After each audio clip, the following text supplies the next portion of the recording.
Hello everyone. 20 दिसंबर 2021 20 दिसंबर 2021 का awesome current affair session लेकर मैं आपके लिए यहाँ से नए लोगों से रिक्वेस्ट रहेगी, हर इम्पॉर्टेंट ट्यूटोरियल जो मेरी तरफ से गारंटेड आपको डिलीवर होता है कंटेंट, उसको पाने के लिए आप चैनल को ज़रूर सब्सक्राइब कर लें और डेली अपडेट्स आपको मिलते रहें, इसलिए बेल आइकन को हिट कर लें, ठीक है। अदरवाइज़ जो लोग रेगुलर हैं उनके लिए यही है कि प्लीज़ आप एक भी ट्यूटोरियल मिस मत कीजिए। बहुत ही ज़्यादा ज़रूरी है कि आप हर सेशन को कंप्लीट और ध्यान से सुने और मुझे मोटिवेट करने के लिए लाइक और कमेंट भी ज़रूर कर दें। और हाँ, जब आप कंप्लीट सुन लिया करें, रोज़ाना रेगुलरली सुने, रेगुलरली एकदम वॉच करना है आपको हर वीडियो। और जब आप वॉच कर लें तो आप जहाँ जिस सोशल मीडिया प्लेटफॉर्म पर हैं ज़रूर शेयर करें और अपने फ्रेंड्स को भी, जो आपके फ्रेंड हैं, जो आपके मतलब क्लोज वाले फ्रेंड्स हैं, उनको ज़रूर शेयर करें। पहला क्वेश्चन लेते हैं। हाल ही में रिजर्व बैंक ऑफ इंडिया ने किस बैंक को अप्रत्यक्ष कर एकत्रित करने के लिए अधिकृत किया है, यानी इनडायरेक्ट टैक्सेस कलेक्शन का राइट दिया है? तो अभी आरबीएल बैंक को इनडायरेक्ट टैक्सेस कलेक्शन का राइट दे दिया है रिजर्व बैंक ऑफ इंडिया ने, यानी अप्रत्यक्ष कर एकत्रित करने के लिए क्या कर दिया है, तो अधिकृत कर दिया है रिजर्व बैंक ऑफ इंडिया ने आरबीएल बैंक को। विश्ववीर आहूजा इसके हेड हैं। 1943 में स्थापना हुई आरबीएल बैंक की, मुंबई में हेडक्वार्टर है। रिजर्व बैंक ऑफ इंडिया की 1 अप्रैल 1935 में हुई थी, मुंबई में इसका भी हेडक्वार्टर है। और जी, इसकी गवर्नर कौन है? शक्तिकांत दास 25वें नंबर के हैं, ये आप याद रखोगे। नेक्स्ट क्वेश्चन है। हाल ही में अभी पैरालंपिक 2021 में बेस्ट फीमेल डेब्यू अवार्ड किसने जीता है? तो अवनी लखेरा या लखारा कह सकते हैं, अवनी लखारा ने, ये शूटर हैं, इन्होंने बेस्ट फीमेल डेब्यू का अवार्ड जीत लिया है पैरालंपिक 2021 में, याद रखना। नेक्स्ट क्वेश्चन है। हाल ही में बीएम सॉफ्टवेयर के अभी एमडी एंड सीईओ कौन बने हैं? तो ईश्वरम आनंद बने हैं बीएम सॉफ्टवेयर के एमडी एंड सीईओ, ये याद रखना। और ये भारतीय मूल के हैं, सबसे इम्पोर्टेंट ये भी बात है कि ये भारतीय मूल के हैं। तो बीएम सॉफ्टवेयर के अभी एमडी एंड सीईओ बने हैं आनंद ईश्वरम। नेक्स्ट क्वेश्चन है। हाल ही में अभी भारतीय ओलंपिक संघ यानी स्पोर्ट्स अथॉरिटीज़, और साथ में क्या कह सकते हैं, स्पोर्ट अथॉरिटीज़ ने कितने एथलीट्स को 2024 में होने वाले ओलंपिक के लिए चुन लिया है? तो हमारी स्पोर्ट्स अथॉरिटीज़ ने 2024 में होने वाले ओलंपिक के लिए जितने एथलीट्स को चुना है, उन एथलीट्स की गिनती है 148। कितने एथलीट्स को चुना है? 148 एथलीट्स को, तो आप ये याद रखोगे।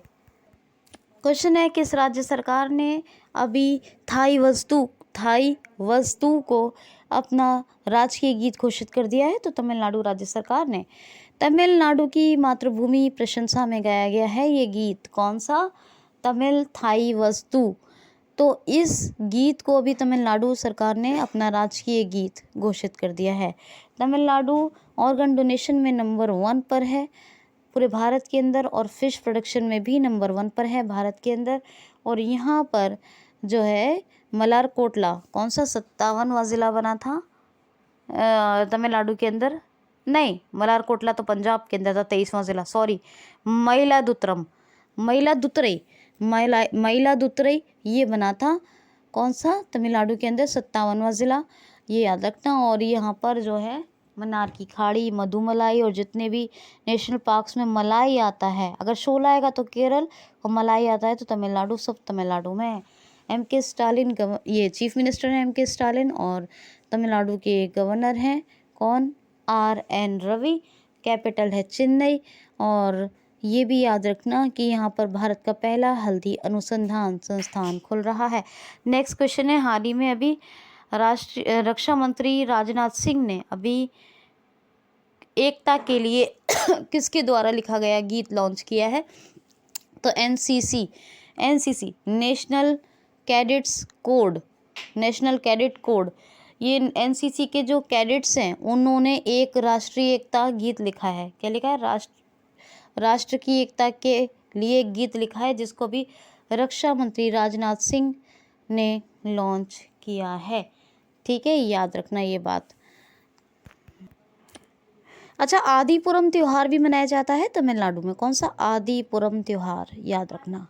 ठीक है, कोविड संदिग्ध वार्ड भी बने थे तमिलनाडु में, ये भी याद रखना।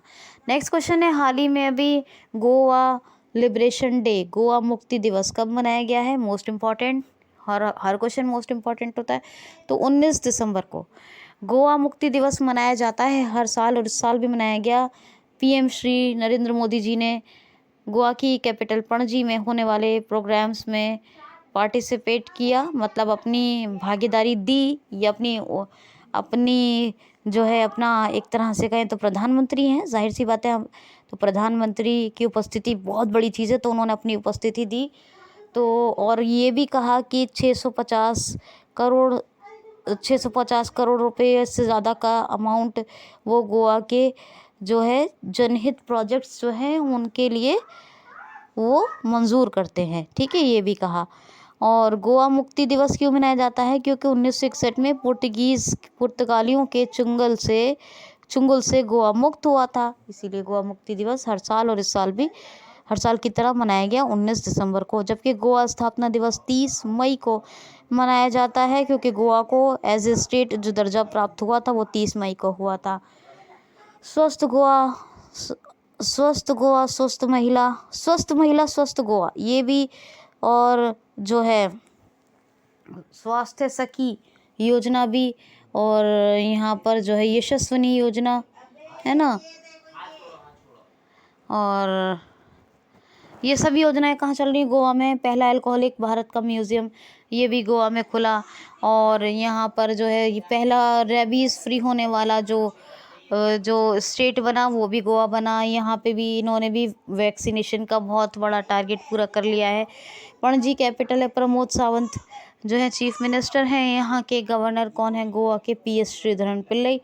और मैं आपको बता दूं कि यहाँ पर कोट्टेगांव वाइल्ड लाइफ सेंचुरी है, बोंडला वाइल्ड लाइफ सेंचुरी है, भगवान महावीर या फिर उसको कहते हैं हम, एक और नाम लेते हैं उनका, भगवान महावीर नेशनल पार्क कहते हैं, और एक और नाम है मुझे याद आएगा, अभी बताऊंगी इस नेशनल पार्क का।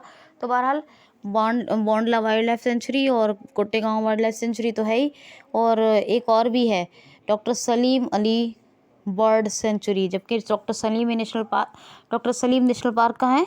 Doctor Salim Ali national park है जम्मू एंड कश्मीर में। और bird sanctuary doctor Salim Ali bird sanctuary जो है वो गोवा में है ना। तो ये आप याद रखना, ठीक है। तो ये बात है। नेक्स्ट क्वेश्चन है, सुन लीजिए। नेक्स्ट क्वेश्चन है, हाल ही में अभी ITF वर्ल्ड चैम्पियन का खिताब, यानी ITF international tennis federation world championship का खिताब किसने जीत लिया है? तो ये नोवाक जोकोविच ने। किसने? नोवाक जोकोविच। अब इन्होंने ITF वर्ल्ड चैम्पियन का खिताब जीत लिया, यानी वर्ल्ड चैम्पियनशिप जीत ली। तो नोवाक जोकोविच, इनका नाम याद रखेंगे आप। ITF की फुल फॉर्म बता दी, इंटरनेशनल टेनिस फेडरेशन।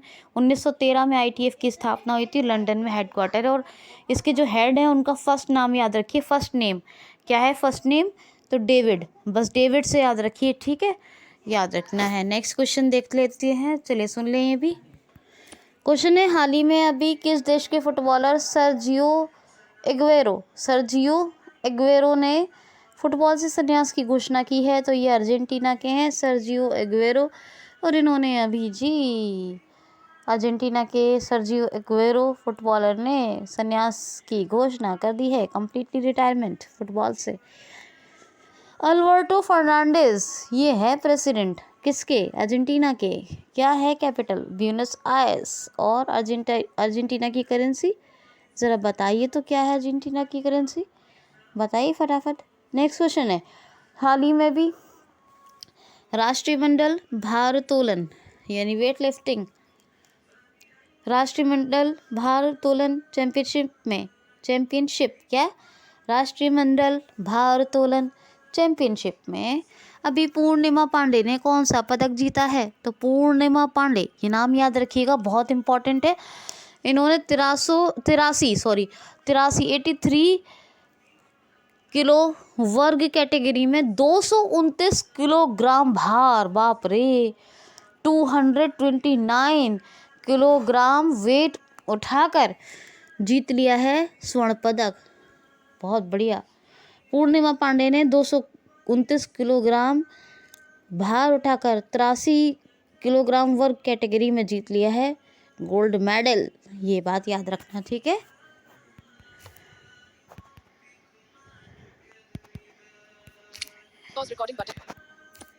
वो मेरा हाथ लगा, मुझे रिकॉर्डिंग पॉज करनी थी इसलिए आपको पॉज की आवाज़ आई। खैर कोई नहीं, चलिए, ज़रूरी काम से 1 मिनट के लिए जाना था मुझे। खैर क्वेश्चन देखिए ज़रा, क्वेश्चन देखिए। हाँ, क्वेश्चन देखिए, हाल ही में भी गंगा एक्सप्रेसवे का शिलान्यास अभी किसने किया है? गंगा एक्सप्रेसवे का शिलान्यास किसने किया है? तो प्रधानमंत्री श्री नरेंद्र मोदी जी ने। 594 किलोमीटर लंबा है ये गंगा एक्सप्रेसवे। और क्वेश्चन ये भी आ सकता है कि गंगा एक्सप्रेसवे का शिलान्यास किसने या फिर कहाँ से किया है? तो शाहजहांपुर उत्तर प्रदेश से। ये उत्तर प्रदेश के 12 ज़िलों से होकर गुजरेगा और इसमें 3.5 किलोमीटर की हवाई पट्टी भी बनाई जाएगी। ये मेरठ से प्रयागराज तक बनाया जाएगा।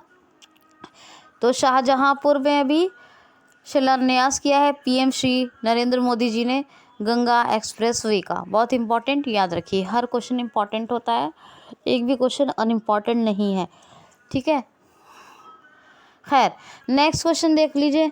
हाल ही में अभी देश की सबसे महंगी बिकने वाली चाय कौन सी बनी है?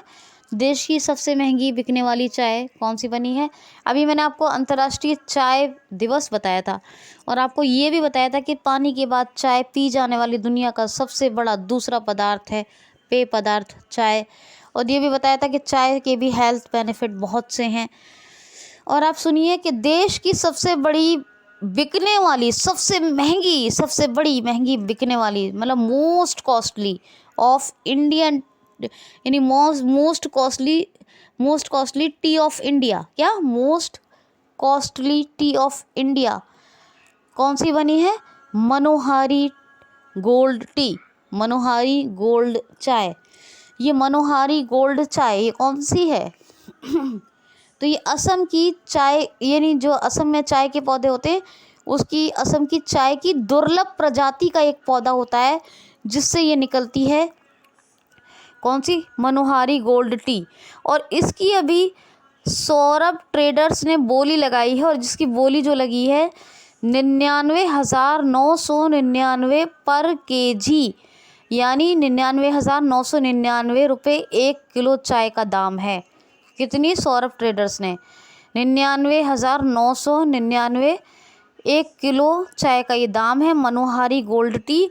और ये दुनिया की बहुत सेहतमंद चाय है, बहुत हेल्दी टी है, मोस्ट हेल्दीएस्ट टी है ये। इसके बहुत बहुत सारे हेल्थ बेनिफिट है, स्वास्थ्य लाभ हैं इसके, मनोहारी गोल्ड टी के, यानी बड़ी सेहतमंद चाय है ये। इसके बहुत से स्वास्थ्य लाभ हैं, मोस्ट हेल्दीएस्ट टी है ये। पूरी दुनिया में अगर काउंट किया जाएगा तो सबसे हेल्दी टी यही है, मनोहारी गोल्ड टी, जो असम में पैदा होती है। और ये इसके दुर्लभ प्रजाति का एक पौधा होता है। और 99,999 1 किलो चाय की का दाम है, कीमत है, ठीक है, यानी 1 लाख में 1 रुपया कम, ठीक। तो मोस्ट हेल्दी टी, बहुत बहुत सारे इसके स्वास्थ्य लाभ हैं इसके। चाय बहुत अच्छी चाय है, इसका कोई जवाब ही नहीं, सबसे सेहतमंद चाय। तो बात करें असम की तो यहाँ पर एक वाचुम्बा या माचुम्बा भी कहते हैं, वाचुम्बा या माचुम्बा महोत्सव मनाया जाता है असम में। ब्रह्मपुत्र मुक्ता क्रूज़ यहीं पर शुरू हुए असम में। और असम की बात करें तो असम में डिब्रूगढ़ में अभी नॉर्थ ईस्ट का काव हॉस्पिटल स्थापित हुआ था, ठीक है। यहाँ की बात करें, यहाँ पर्यटन संजीवनी, अरुणोई और धनवंतरी है ना, और भ्रमण सारथी, प्रज्ञान भारती, भाषा गौरव, ये सब योजनाएं चल रही हैं। यहाँ पर एक नेशनल पार्क है, एक सींग वाले गैंडे के लिए फेमस है और एक सींग वाला गैंडा असम और पश्चिम बंगाल में ही सिर्फ मिलता है। कौन सा? काजीरंगा। और भारत का एकमात्र गोल्डन बाग जो है वो यहीं पे है। और काजीरंगा ही भारत का एकमात्र ऐसा नेशनल पार्क है जो सैटेलाइट फ़ोन से कनेक्ट है। तो और भारत में तीसरे नंबर का राज्य है असम, ये मध्य प्रदेश और अंडमान निकोबार के बाद, जहाँ सबसे ज़्यादा नेशनल पार्क हैं। कौन कौन से हैं? काजीरंगा, मानस हाथियों के लिए, नामेरी, ओरंग, डिब्रू साइखोवा, रायमोना और देहिंग पटकई, ये नेशनल पार्क के 7 हैं। भूराल, बागरुम्बा, झुमरू और बिहू ये फेमस डांस है। दिसपुर कैपिटल है। हेमंता बिस्वा शर्मा चीफ मिनिस्टर हैं और गवर्नर कौन है? जगदीश मुखी, जो नागालैंड को भी हैंडल कर रहे हैं। तो ये आप याद रखना, ठीक। क्वेश्चन है, हाल ही में super typhoon super typhoon just second, क्या था, एक सेकेंड सोचती हूँ मैं। सुपर टाइफोन राय ने अभी किस देश को सबसे ज़्यादा मुतासिर यानी सर्वाधिक प्रभावित किया है? तो फिलीपींस को। ये सुपर टाइफोन राय ये क्या है? ये एक तूफान, एक तरह का चक्रवात और तूफानों के बारे में बताती हूँ थोड़े से, इस साल के जो पूछे जा सकते हैं, ठीक है। पहले सुनिए, सुपर टाइफोन राय, क्या नाम है? सुपर टाइफोन राय। इसने किसी देश को सबसे ज़्यादा मुतासिर अगर किया है, सर्वाधिक प्रभावित यानी प्रभाव डाला है, तो फिलीपींस पर। फिलीपींस में ही दो चक्रवाती तूफान और आए थे। कौन सा? एक तो आया था गोनी और एक आया था कौन सा है? बामको। एक आया था गोनी और एक है बामको, ये 2 और आए थे तूफान। और अभी जो ये आया सुपर टाइफोन यास, ये भी एक तरह का, ये एक तूफान था, इसने भी फिलीपींस को ही प्रभावित किया है। तो 3 तो ये याद रखना। एक जो है, एक आया था यास, ये बंगाल की खाड़ी में आया था, यास चक्रवाती तूफान। और जी आया था एक मयस्क आया था और एक और आया था, जापान में 2 आए थे, एक मयस्क और एक और याद नहीं आ रहा मुझे, बहरहाल 2 आए थे, ठीक है, याद रखना। तो मयस्क और एक और 2 जापान में भी आए थे, वो भी पूछे जा सकते हैं। एक ताउक्ते आया था, वो गुजरात और महाराष्ट्र को प्रभावित किया था इसने अपने यहाँ। और एक आया था एक और आया था लुटे ने ये निकारागुआ और होंडुस को प्रभावित किया था। हाँ, होंडुस, ये जगह होंडुस और निकारागुआ 2 जगहों को प्रभावित किया था। जापान का एक और मैं भूल गई हूँ, मयस्क है और एक और है, ठीक है। तो 2 है जापान के। तो ये साल के कुछ ऐसे तूफान हैं, चक्रवात और तूफान जो पूछे जा सकते हैं, ठीक। तो अब ज़रा सुनिए, मैं बोलती हूँ नेक्स्ट क्वेश्चन। हाँ, तो क्वेश्चन सुनिए, हाल ही में अभी इंडियन न्यूज़पेपर सोसाइटी के नए अध्यक्ष कौन नियुक्त हुए हैं? तो मोहित जैन साहब, यानी मोहित जैन, ये बने हैं इंडियन न्यूज़पेपर सोसाइटी के नए अध्यक्ष। नेक्स्ट क्वेश्चन है, हाल ही में भी परमाणु हथियार ले जाने में सक्षम बैलिस्टिक मिसाइल अग्निप्री का सफलतापूर्वक परीक्षण कहाँ किया गया है? तो उड़ीसा में। जी हाँ, उड़ीसा के अंदर अभी परमाणु हथियार ले जाने में सक्षम बैलिस्टिक मिसाइल अग्निप्री, और किसने किया होगा? डीआरडीओ ने किया है। तो डीआरडीओ ने अग्निप्री परमाणु हथियार ले जाने में सक्षम बैलिस्टिक मिसाइल का सफलतापूर्वक ट्रायल यानी परीक्षण किया है उड़ीसा से, है ना। मुझे मिला नहीं एक्चुअली बालासोर या चांदीपुर, पर आप उड़ीसा याद रखिएगा, यही आएगा। तो परमाणु हथियार ले जाने में सक्षम बैलिस्टिक मिसाइल क्या नाम है? अग्निप्री का परीक्षण किया है। अब बात उड़ीसा की है। उड़ीसा की बात करें तो यहाँ पर एक अखिल भारतीय राजभाषा विज्ञान एवं तकनीकी संगोष्ठी का आयोजन हुआ था उड़ीसा में, याद रखना। और उड़ीसा के पाइका विद्रोह को केंद्र सरकार ने स्वतंत्रता विद्रोह के रूप में पहला विद्रोह मानने से इनकार कर दिया था। अगर पूछा जाए कहाँ हुआ था तो उड़ीसा में, याद रखना, ठीक है। और बीजू कल्याण योजना भी यहीं चलती है, ये भी याद रखना। बीजू पट्टनायक, नवीन पटनायक जो चीफ मिनिस्टर हैं उड़ीसा के, इन्हीं के फादर हैं। गवर्नर कौन है? गणेशी लाल। भुवनेश्वर कैपिटल है और IOCL के माध्यम से यहाँ बिंदु सागर सच्चो पहल भी चल रही है, ये भी याद रखना। उत्कल दिवस उड़ीसा दिवस के नाम से ये मनाया जाता है। उत्कल दिवस, उत्कल दिवस आई उड़ीसा दिवस 1 अप्रैल को, ठीक है जी। कलिंग इसका पुराना नाम था, ये भी याद रखना। सारी बातें कवर करवा दी इधर। राज पर्व या रजा पर्व ये एक ही नाम है। चैत्र जात्रा महोत्सव, नुआखाई उत्सव, बोयता वंदना, छऊ महोत्सव, ये सब कहाँ मनाए जाते हैं? उड़ीसा में। उड़ीसा अर्बन गवर्नेंस इंडेक्स में नंबर 1 पे रहा है ये भी याद रखना। और उड़ीसा सरकार ने आपदा प्रबंधन विषय को ज़रूरी करार दे दिया है, आवश्यक मुद्दा करार दिया है, तो इसको पढ़ना पड़ेगा उसके मैनेजमेंट के सिलसिले से, ठीक है, ये भी याद रखना जी।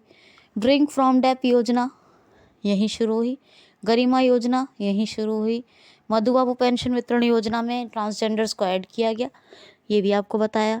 बलराम भूमिहीन किसानों के लिए ये भी यहीं चल रही है, एक नई योजना। अर्बन गवर्नेंस इंडेक्स में बता दिया नंबर 1 पर है उड़ीसा। अच्छा जी। और पुरी एक ऐसा शहर, भारत का एक ऐसा शहर बन गया है जो उड़ीसा में है, पुरी, जहाँ स्वच्छ पेयजल 24 घंटे उपलब्ध है। भारत की सबसे बड़ी खारे पानी की झील चिल्का भी उड़ीसा में है, ये भी याद रखना, ठीक है। रावलकेला ये भी एक उड़ीसा में जगह है जहां भारत का सबसे बड़ा हॉकी स्टेडियम बन रहा है। और यहाँ पर जो है चिल्का तो लेक हो गई। नंदन कानन ये एक चिड़ियाघर है जहाँ एडप्ट एन एनिमल स्कीम चल रही है। भितरकनिका और सिमलीपाल ये नेशनल पार्क हैं। सतकोशिया टाइगर रिजर्व भी है, कहाँ? उड़ीसा में है ये सब। वायशीपल्ली, देवरीगढ़, नलवन, कोठागढ़, और कौन कौन सी है? वायशीपल्ली, कोठागढ़, देवरीगढ़, नलवन, और कौन सी रह गई?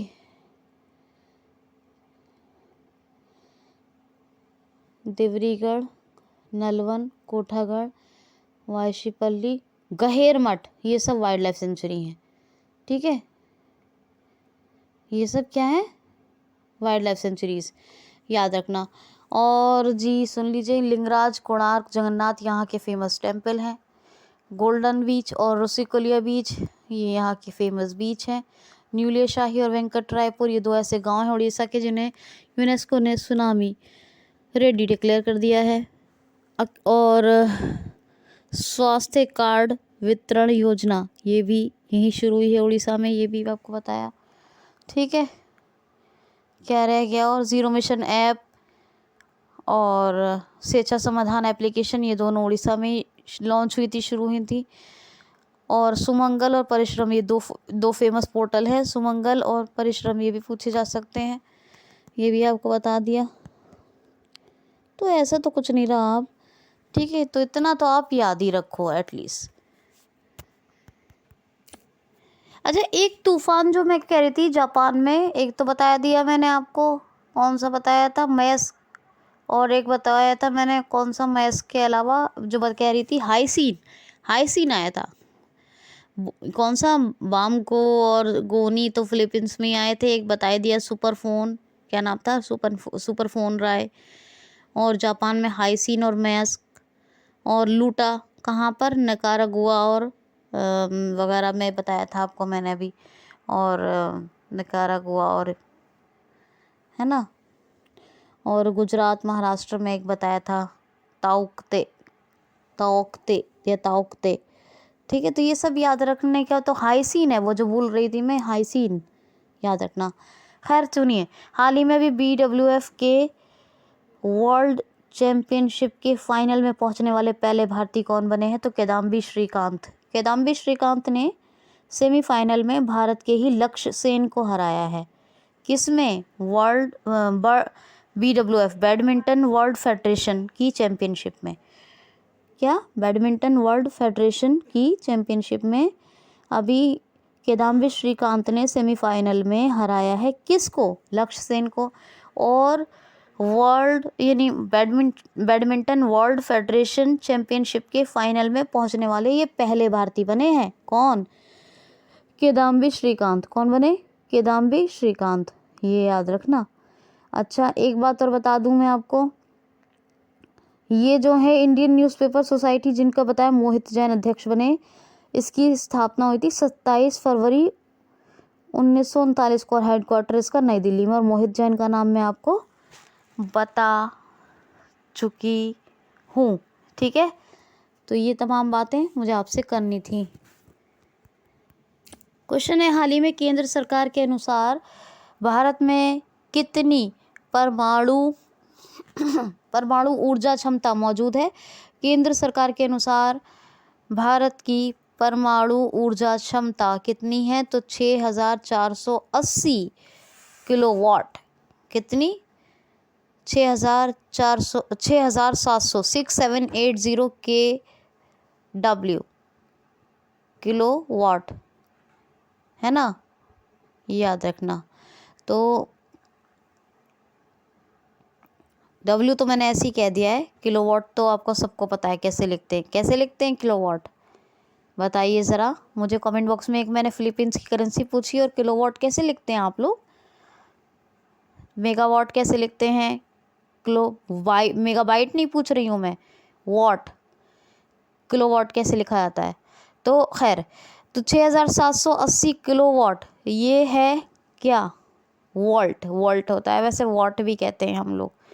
ठीक है, ये वोल्ट इसलिए नहीं है क्योंकि लाइट वाला वोल्ट नहीं है, वाट।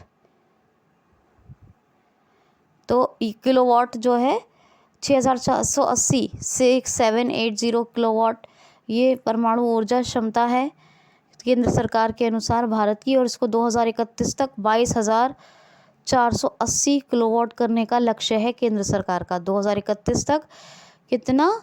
22,480 किलोवाट करने का लक्ष्य है 6780 से।